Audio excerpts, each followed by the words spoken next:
Sankranti Festival, a comprehensive guide to India's most universally celebrated festival. Understanding Sankranti, etymology and astronomical significance. Sankranti is derived from two components, san, together, and kranti, movement transition, referring to the movement of the sun from one zodiac sign to another in Indian astronomy.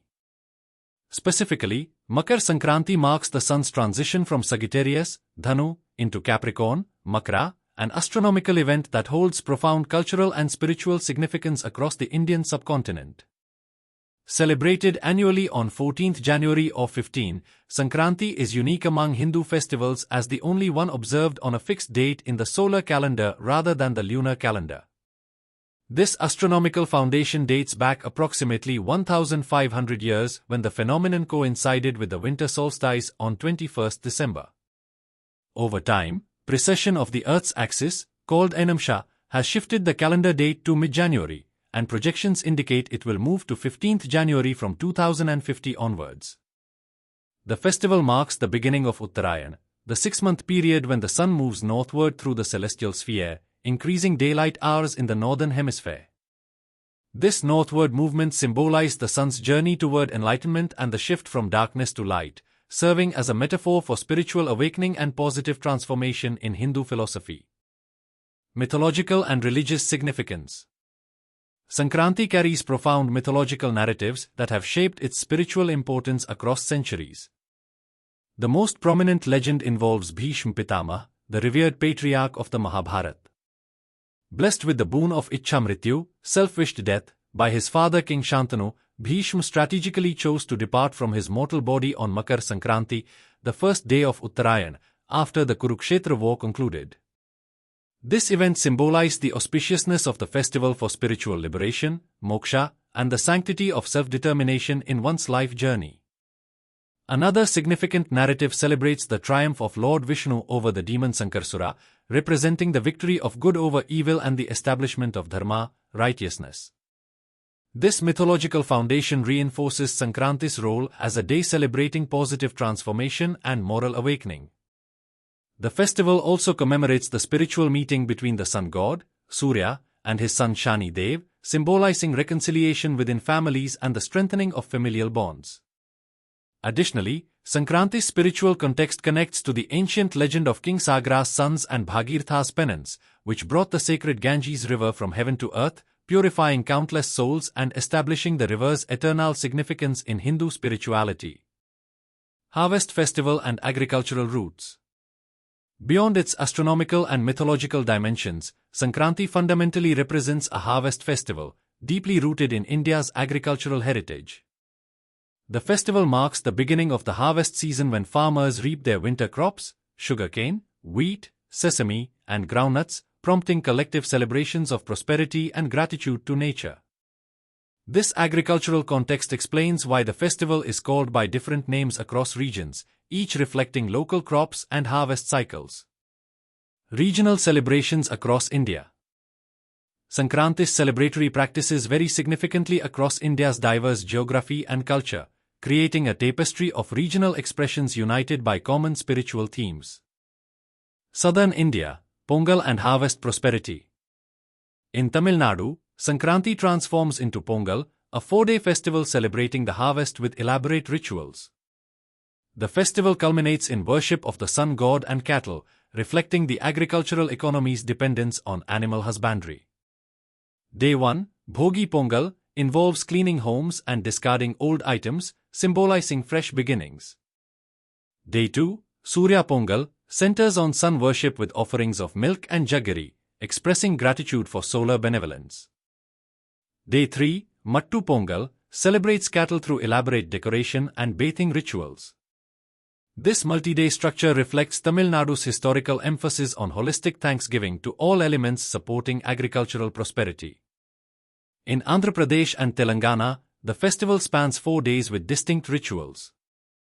Bhogi, the first day, centers on bonfires where households burn logs and discarded items, symbolizing the destruction of negativity and old sorrows. Ped Panduga, meaning the big festival, the main celebration day, features the creation of intricate muggu designs, colorful geometric patterns drawn at home entrances using rice flour, symbolizing prosperity and aesthetic celebration. The subsequent days include Kanuma, cattle worship, and Mukkanuma, offerings to cosmic forces. Northern India, sacred immersion and charity. In Punjab, Sankranti merges with two festivals, Lohri, celebrated on 13th January, and Maghi, January 14th to 15th.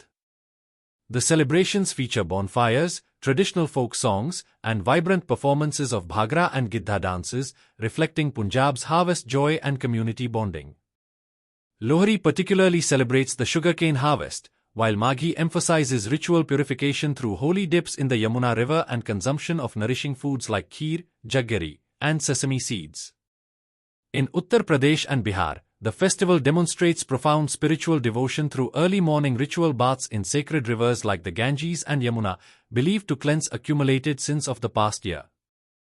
This practice reflects the Vedic understanding of water's purifying properties and aligns with broader Hindu pilgrimage traditions. Simultaneously, Dan, charity, becomes paramount. Families distribute rice, jaggery, blankets, and other necessities to the poor, embodying Lord Krishna's teachings about generosity on this sacred day. Eastern India, the grand pilgrimage of Ganga Sagar Mela. West Bengal's Ganga Sagar Mela stands as the second largest Hindu pilgrimage fair after the Kumbh Mela, attracting approximately 1.10 crore, 11 million, devotees annually. Located at the confluence of the Ganges River and the Bay of Bengal at Sagardweep Island, this pilgrimage site holds ancient significance traced back to the Mahabharat Svanaparva, 1500 to 2000 BC. The pilgrimage narrative centers on the legend of King Sagra's 60,000 sons, who were consumed by the wrath of the sage Kapila Muni. Their descendant, Prince Bhagirtha, performed severe penance to bring the Ganges from heaven to purify their souls. Pilgrims at Ganga Sagar believe that a sacred dip during Makar Sankranti, when Surya's energy is at its zenith, grants moksha, liberation from the cycle of birth and death, absolving a lifetime of karmic accumulation. Western India, Uttarayan and the Kite Festival.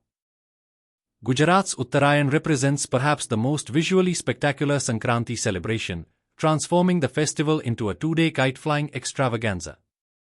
Beginning before dawn and extending into the night, the skies over cities like Ahmedabad fill with thousands of colorful kites, creating what many consider a metaphor for reaching new spiritual heights. The International Kite Festival in Ahmedabad attracts participants from 42+ countries, making it a globally recognized cultural phenomenon. The tradition of kite flying was introduced during the Mughal period, demonstrating how Sankranti has evolved through centuries by incorporating elements from different cultural traditions. Kites symbolize the soaring of the human spirit toward divinity, while the act of cutting opponent kites represents releasing negativity and ego. Traditional Gujarati foods like undhiyu, mixed vegetables with yam and beans, chikki, sesame brittle, and jalebi accompany the celebrations. Central and Eastern regions. Uttarakhand celebrates Sankranti with multiple regional names, Khichdi Sangrand, Uttarayani, Ghuguti, each reflecting local linguistic traditions. The Uttarayani fair in Bageshwar town draws devotees seeking spiritual merit through ritual bathing and charitable distributions. The practice of Trimaghi, celebrating for 3 consecutive days, and distributing khichdi in charity underscores the region's emphasis on community welfare. Odisha observes the festival with special rituals at the Jagannath temple, while tribal populations celebrate with traditional dances, communal feasts, and the lighting of bonfires, demonstrating how indigenous practices coexist with Hindu traditions.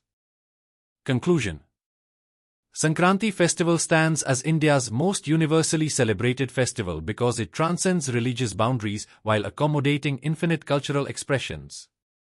Whether observed as Pongal in Tamil Nadu, Lohri in Punjab, Uttarayan in Gujarat, or through pilgrimage to sacred rivers in the north, the festival encapsulates humanity's fundamental relationship with celestial cycles, agricultural prosperity, and spiritual renewal. Sankranti represents an opportunity to understand how ancient astronomical knowledge, philosophical principles, and practical agricultural wisdom converge in living cultural practice. The festival demonstrates that India's strength lies not in uniformity but in the celebration of diversity united by shared spiritual understanding, a principle with profound relevance for modern society seeking both cultural continuity and inclusive community building.